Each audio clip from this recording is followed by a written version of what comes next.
Tadi pagi sekitar pukul 00.30 WIB di jalan tol Jakarta Cikampek kilometer 50 telah terjadi penyerangan terhadap anggota Polri yang sedang melaksanakan tugas penyelidikan. Dan ketika anggota Polda Metro Jaya mengikuti kendaraan yang diduga adalah pengikut MRS, kendaraan petugas dipepet, lalu kemudian diserang dengan menggunakan senjata api dan senjata tajam.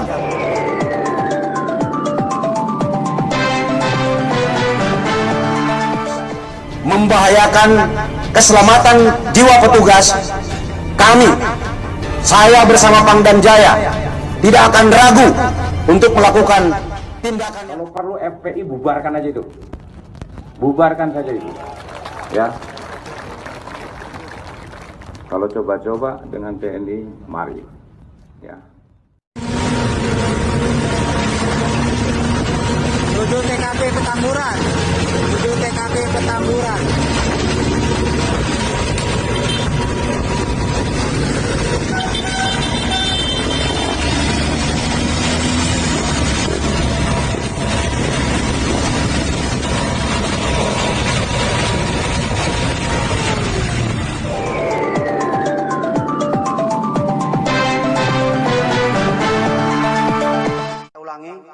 Terhadap kelompok MRS yang melakukan penyerangan terhadap anggota, dilakukan tindakan tegas dan meninggal dunia sebanyak 6 orang. Kalau laskar kita disebut membawa senjata api dan tembak menembak, fitnah itu. Ya. Terus dikuntit dan akhirnya para penguntit ini berusaha memotong entah apa tujuannya. Kita sebut karena kita tidak tahu apakah dia petugas resmi atau bukan, karena dia tidak berseragam, ya. Harus disebut tidak berseragam. Ini orang-orang tidak berseragam.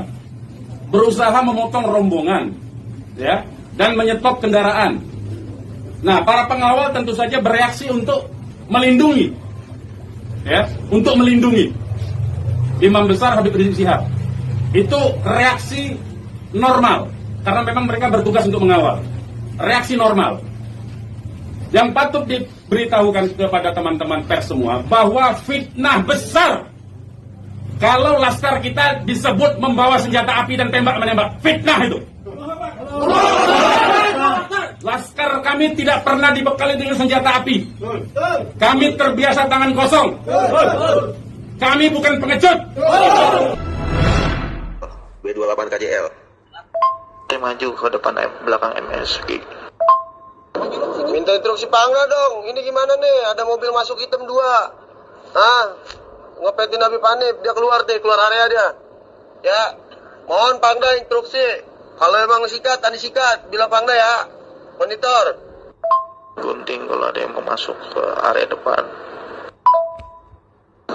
Itu yang Fortuner KJL itu udah keluar. Dia berdua tadi mobil hitam. Dua-duanya mobil hitam, dia keluar area tadi ngambil kiri. Keluar tol. Ditutup, kalau bisa ditutup, jangan sampai biasa masuk dia, ditutup. Ditutup aja, biar dia agak menjauh, ditutup, jangan dikasih masuk. Pokoknya yang paling belakang, intinya itu untuk menghalangi laju daripada kendaraan-kendaraan yang menguntit, begitu. Hindari, jangan sampai mereka mendekat. Dan itu samping, ini jaga, pantau terus samping kanan, mobil Habib. Tutup Dun, sampai mobil habis jangan sampai masuk dulu. Di belakang mobil ente Dun, kayaknya ada ini rombongan liar juga tuh Dun. Rombongan liar bukan Dun, coba Dun. Dun, di belakang mobil ente rombongan liar tuh kayaknya tuh, bukan rombongan kita.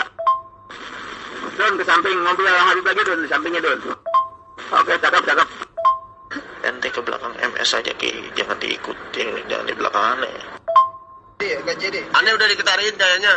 Ya makanya dia ngikutin Aneh nih. Kalau yang itu, yang target kita 2 itu dari perumahan, dia udah kenalin kita, kenalin Aneh. Chevrolet kita udah dibaca. Dia makanya di belakang Aneh mulu. Nah yang tadi 2 itu mobil hitam mungkin gangguan dia tuh, pengalihan. Gitu aja Bang Odon. Monitor admin nih Bang Odon. Madun, tolong masukin si Bang Bejo sama si Egi ya. Biar komunikasinya aneh jadi satu pintu nih, biar gampang.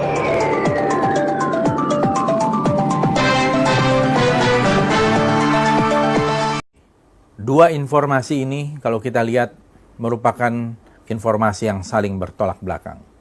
Pertama, saya ingin menanggapi bahwa bagaimanapun peristiwa apapun, apalagi dalam sebuah peristiwa yang tidak ada kaitannya dengan terorisme, tidak ada kaitannya dengan separatisme, tidak boleh ada darah yang tumpah. Karena konstitusi kita mengatakan melindungi segenap tumpah darah Indonesia. Habib Rizik dan para pengikutnya adalah warga negara Indonesia, warga yang terhormat. Saya kira di sini bisa diselidiki, bisa terjadi abuse of power, kesewenang-wenangan melebihi dari apa yang dilakukan. Karena senjata itu ada aturannya, bagaimana menembak dan seterusnya. Ada apa dengan aparat penegak hukum kita? Kenapa berusaha mencari-cari kesalahan? Soal kerumunan, sudah jelas ada aturannya, sudah ada denda yang dibayarkan 50 juta. Padahal juga banyak kerumunan-kerumunan lain yang tidak diselidiki oleh aparat kepolisian. Termasuk di dalam acara pilkada, acara maulid-maulid di berbagai tempat, acara keagamaan di tempat lain, acara apel dan sebagainya. Jadi ada diskriminasi hukum di sini yang jelas. Dan menurut saya ini merupakan sebuah kemunduran bagi demokrasi kita dan membahayakan keutuhan, integritas sosial. Peristiwa ini menurut saya harus mendapatkan perhatian secara serius dari pemerintah untuk mengevaluasi aparat yang ada di lapangan maupun aparat yang menginstruksikan pelaku penembakan terhadap para pengawal Habib Rizik tersebut. Apakah ini sudah sesuai dengan SOP, Standard Operating Procedure yang ada, ataukah ini inisiatif dari oknum-oknum tertentu untuk membuntuti rakyat sipil, tokoh sipil kemana-mana tanpa melalui sebuah prosedur yang tepat, yang benar. Ini menurut saya harus diselidiki, siapa yang melakukan perintah untuk melakukan penguntitan terhadap Habib Rizik dan para pengikutnya, termasuk juga melakukan penembakan, penghadangan, penyerangan, dan mungkin juga penculikan. Ini merupakan satu tindakan yang sangat serius ya, terhadap tokoh umat ya, kepada Habib Rizik Syihab dan para pendukungnya, dan saya kira ini sangat membahayakan integritas sosial kita. Kita seharusnya menciptakan satu iklim yang damai,